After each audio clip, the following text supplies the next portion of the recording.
Hello and welcome back to another episode of the HRER podcast, where we delve into the world of HR emergencies and scandals. Don't forget to follow and subscribe to HRER on your favourite podcast platform. Get ready for scandalous stories, lessons learned, and a generous dose of advice for HR professionals for navigating the HR landscape. Our goal here is not just to entertain, but also to help you learn from the topics we touch on in order to save your business from its own emergency. Just before we start, protect your business from the risk of tribunal, reduce legal costs, and save yourself from HR headaches with our HRoes software and employment law consultancy services. Hello, everyone. Welcome back to a special episode of the HRER podcast. We are a year old. It's our birthday. As you can see, everyone, we've got a cake. Zoom in on the cake, Alex. We've got a cake. And yeah, this episode is just going to be a little compilation of like best bits and... Yeah. I can't believe we've been doing this a year. No, I can't. It's flown by, frankly. And I can't believe actually we're still doing it, that people are still listening. No. Which has got to be, huge thank you to everybody who has continued to tune in. I've been saying that since episode 1 as well. No one tunes in anymore. Download, stream, whatever it is that the crazy kids doing these days. That's kept us coming back week after week. It's been really good so far. Here's to getting on for year 2. Here's to many more. Our baby is 1 year old, so yeah, as we say, we're going to be looking at some compilation bits today. But before we do, what was your favourite one? Just out of curiosity. It's my favourite. I'm going to go old school. Right back to the first episode, which is, is sniffing a shirt sexual harassment? Oh, so if we remember classic. that one, where we had the staff member who was caught on site at a client's house sniffing a bathrobe. One bathrobe, yeah. Yeah, a bathrobe, yeah. There's a jacuzzi in there as well. Yeah, there's jacuzzi servicing, wasn't it? So they're caught getting in the jacuzzi and, sniffing the model's bathrobe. That seems like ages ago, It doesn't it? It really does. Yeah. What about yours? I'm going to say the recruitment one where he was a killer or a prisoner. Oh, I forget. Oh, the murderer. He was a murderer and he was fitting windows for people. Yeah. He was doing the snagging, wasn't he? Yeah. Yeah. That guy. That was probably close between that and the OnlyFans one, but yeah, that's mine. Yeah. But yeah, we're going to get into the clips now. I hope you enjoy it. But before we do... Am I going to do the honours? Please, you want to do the honours, yeah. Blow out the candle. You go. Without burning the place down. Hold it for you, go on. Yay. Well done, Oz.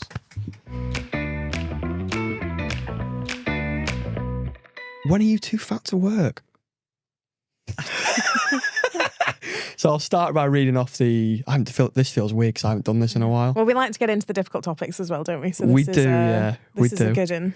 Sensitive one, and I'll rattle off the email. So, bit of a sensitive topic. We have had to procure 3 specialist chairs for Callum over the last 4 years. The chairs are not cheap, and the last one was custom made and was thousands of pounds. He's recently submitted a request for another one. The reason being that he has outgrown the chair. This has been the case with the 2 previous ones. He has gained weight this year and is now morbidly obese. We have considered options such as working from home so he would get more comfortable, but he wants to be in the office as he says it is the only time he gets out. He has confirmed there are no underlying health conditions as the cause of his obesity other than an addiction to food and sugar generally, don't we all? Mm-hmm. In a day, he will typically have several takeaways delivered to the office, which he will eat at his desk. What do? We are genuinely concerned about his health. We are not a large company, and this does represent a significant expense for us. So difficult and a sensitive topic. It's we're talking about someone's personal appearance. I can't imagine it was an easy request for Callum to make to ask for another chair. Awkward. This was number 3, number 4. 3 specialist chairs. This is the 4th. This is 4th, yeah. So this has been an issue that was ongoing for a long time.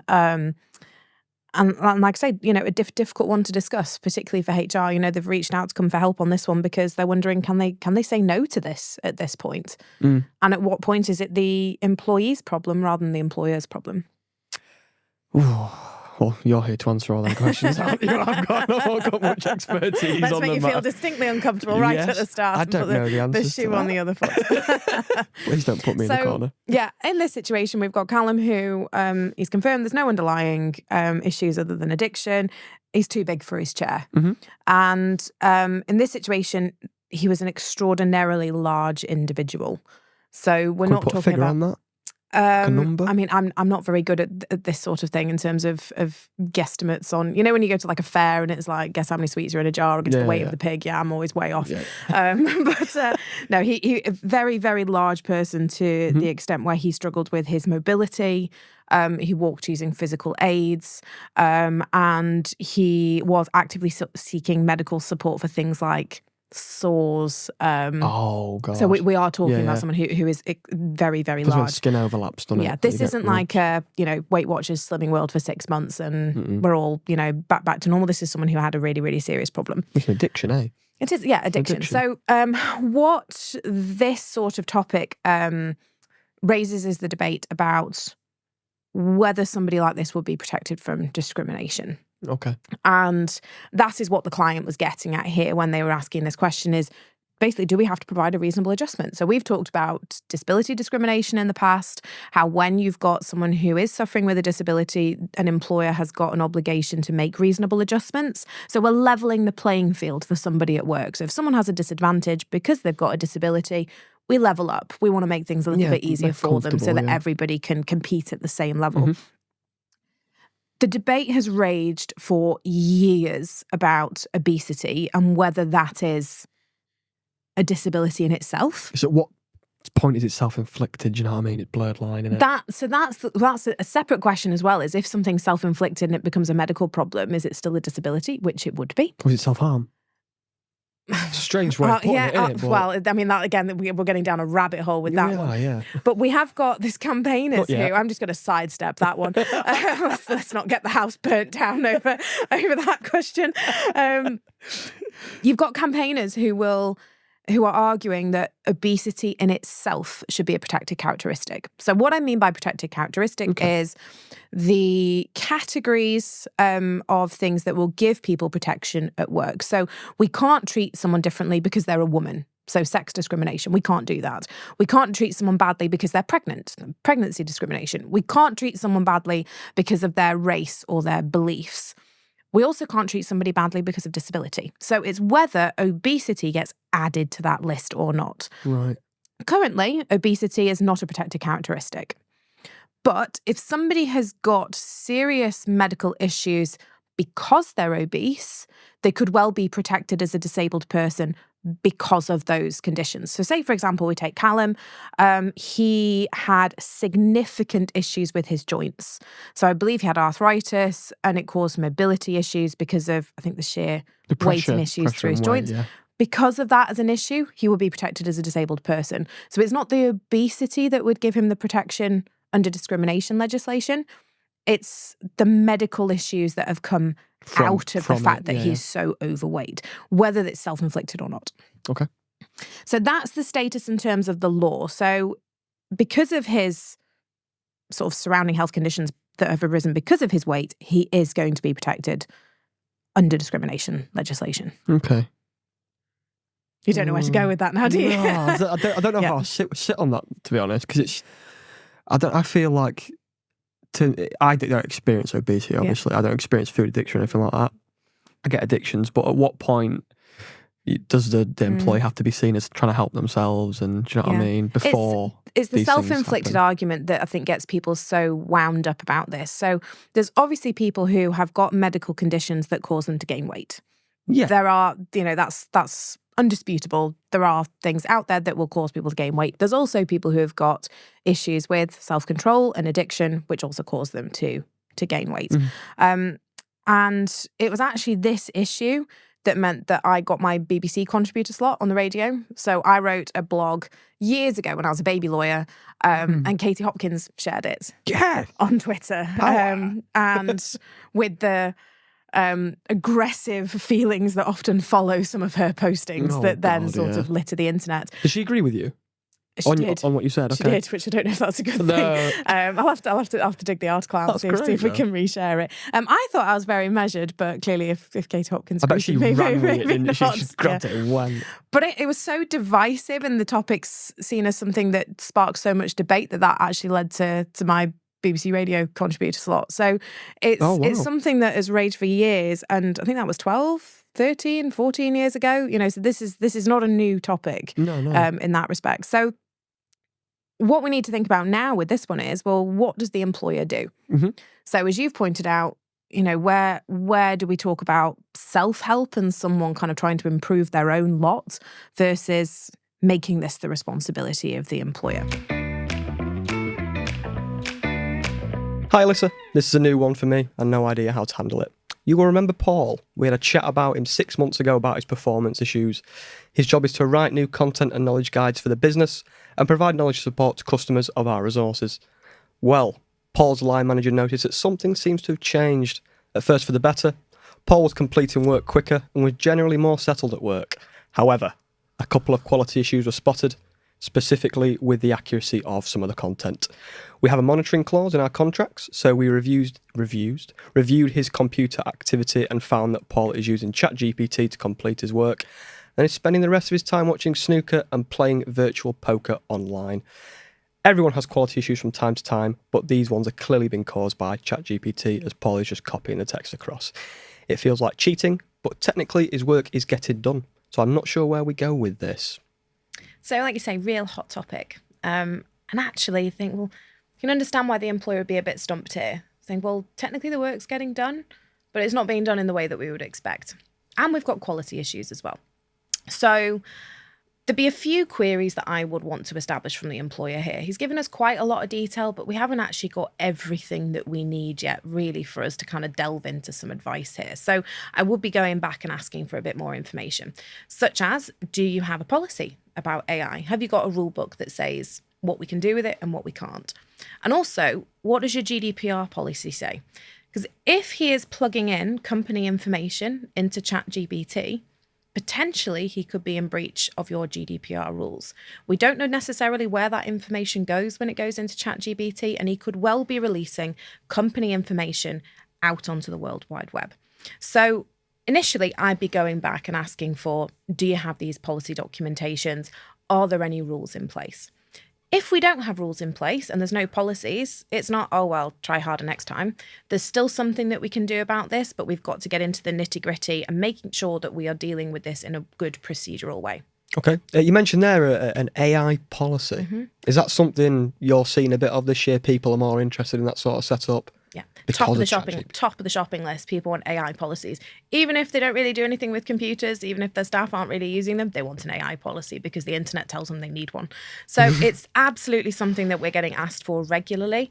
And what I would say with most businesses is they are setting out the ground rules for how AI can or can't be used with work. So in my world, for example, legal resources, we're seeing very clear messages from the big providers. Do not copy and paste our resources into ChatGPT. They don't allow it under the terms of their licenses. That is their intellectual property. They own that information. They don't want it being circulated on the internet in that way. If you have a company that has no idea what they are talking about when it comes to AI, it could be very basic. It might be you don't even want people going on ChatGPT in the workplace. Or it could be, yes, we'll use it, but within these parameters. And this is the information that you can and can't put into there. Interesting. Another thing as well from that email there, the first thing that sort of jumped out to me, I'm obviously a little bit green around the whole employment law scene. The monitoring clause, I imagine that's like quite a keen preventative measure. That's something you see a lot of as well. Absolutely. And, that's how they've established what it is that he's doing here. So, gold star that they've got the monitoring clause in there. Absolutely. And they're using it to, look at, they've seen a change in this guy's performance. They've seen a change in the way that he's working. And the only way that they're necessarily going to establish that is either by speaking to him or monitoring what he's doing. My preference would always have been first to have that conversation with him rather than jumping straight to monitoring. But provided that they are following the terms of that monitoring clause, they can look at his computer activity and see what's going on. And what's been established in this case is that he is on work time using his computer, a work computer, to watch the snooker and play virtual poker. Those are not work activities. That's not what he is paid to do. Truth or lie, employee alleged affair with HR. This is a good one. Yeah, big one. It's a juicy one, this one. Let's get straight into it. HR crisis story that you received. Hi, Elissa, we need your help. Dave, a problematic employee, repeatedly breaks company rules, including speeding in the company car and attempting to shift the blame to a colleague. He gets drunk at trade shows, has received complaints for misogynistic and aggressive behaviour, and shows explicit images to colleagues, leading 4 to block him on WhatsApp. Additionally, he has 9 missing work days in the last 4 months. When warned by his manager, he threatened the company, claiming he had an affair with HR and would share compromising messages and images if action was taken against him. Where do we start? So, like I say, a lot to unpick in this one. So this is, sort of give you the context, this is a company where they manufacture and sell trade paints. So, for trade painters, decorators that are going out, want to paint buildings. Factory type. So they're manufacturing the paint, and then you've got people who go out to the trade shows and they're sort of, selling their paint on the stands. This chap, he was relatively switched on in that he kind of knew how to play the system. So he's one of those where disciplinary would be brought, immediately bangs in a grievance, goes off on sick. He's been through this before. But this one was a first for me. So they have quite a large HR team, this business. So when we're talking about, which, that's what everyone's ears are going to prick up to here, isn't it? Is affair with HR. Is this person was part of a larger team. So there were other people in HR then that we were dealing with on this one. Obviously, we didn't put them in the position where they were having to discuss their own conduct with us and sort of take advice. So we were speaking to another member of the HR team regarding this one, and a member of the senior leadership team as well, over how we handle this.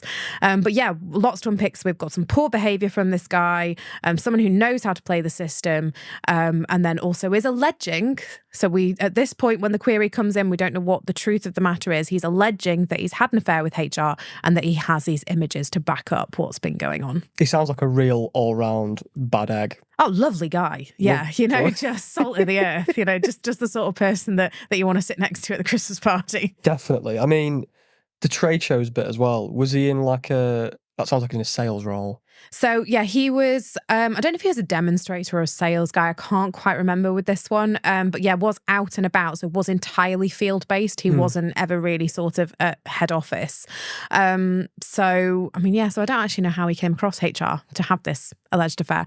But yeah, out and about representing the company, covered in company branding, very much kind of part of the company's public image, and generally by all accounts would take trade shows as a excuse to drink lots of free alcohol and make himself the centre of attention. Joke with people, so he believed he was life and soul of the party at these sorts of things. But yeah, the allegations that we would get coming out of these, and actually from other people, so I think at some of these shows, they'd end up on the same sort of order of stands as the same companies. So, they sort of do the rounds and everyone's at the same sorts of shows, but different parts of the country. And one of the complaints that the company had came from the neighbouring stand, who were just kind of sick of this guy. Oh, God. That he'd be drinking during the day, so drunk on stand. Probably smell it on him, I'd imagine. Yeah, not just kind of events afterwards, when they all sort of congregate in the evening, and misogynistic, sexist language as well whilst he was on the stand, and actually while he was trying to make the sales as well, sort of using really inappropriate language whilst he was engaging with members of the public. So we had a real problematic individual where you're thinking, this behaviour falls well below standard. We're probably well within the realms of wanting to discipline this person. And then he drops this bomb, which is, been having an affair with HR. If you take this any further, I'm going to circulate inappropriate images around the workforce. I mean, I don't mean to pigeonhole people in regards to their job roles, but it just sounds like typical salesman behaviour. Sorry for it. You're the one who's going to get your house burnt down this week. I've worked in sales. I've been there. Hi, Elissa. Remember me telling you that the guy we recruited a few weeks ago gave off a strange vibe? You may recall I suggested at that time that I thought he may have been in prison or something. Well, it turns out that he has. And not only that, he has changed his name. In brackets, a bit of social media stalking may have gone on here. When we then Googled him, he has recently been released from prison, having served a sentence for ... murder. I'm all for second chances, but I feel like he hasn't been honest with us, and the fact that he is a convicted murderer, makes me feel extremely uncomfortable. Can we get rid of him? So this is real. Yeah. This actually happened. And the very simple answer to this was yes, we could. He'd only been released from prison a number of weeks before. Oh, wow. He'd hidden his identity. clearly, I suspect, well, we would hope, in an attempt to secure employment. Just that. Well, we don't know. Yeah. We don't know what this guy's motivations were. And it's sort of a surprising one because when people say, oh, he's been released having served a sentence for murder, you think, well, why is he still not inside? But actually, murder doesn't always mean a whole life sentence. Whole life sentences in the UK are extremely rare. There's only a handful of people who are serving them. So we do, on rare occasions, come across people who will have served time for a serious offence such as murder, and then obviously are trying to re-enter society, trying to find work. So yes, real scenario, and this was something that we dealt with, as I say, within the last year. I feel like we're on CSI or something with this one, I really do.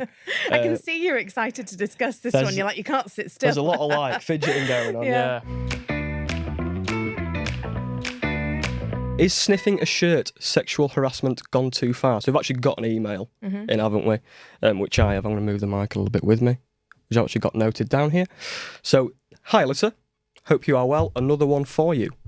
As you know, we have recently expanded our services from hot tub servicing to full pool and spa cleaning and servicing.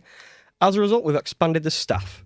One of the new staff, Amy, was sent out with a team leader, brackets Dave, to one of our biggest clients. They have an indoor swimming pool, sauna, steam room, hot tub, you name it.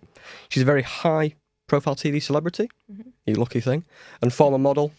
Amy came to us at the end of her shift saying she wanted to raise a concern. She said when she came back from her lunch, David got in the client's hot tub, but this was before it was cleaned. I'm not sure if that's worse or better. And afterwards, when he dried off, he saw a monogrammed robe hanging up. He took it down, pushed it into his face and sniffed it.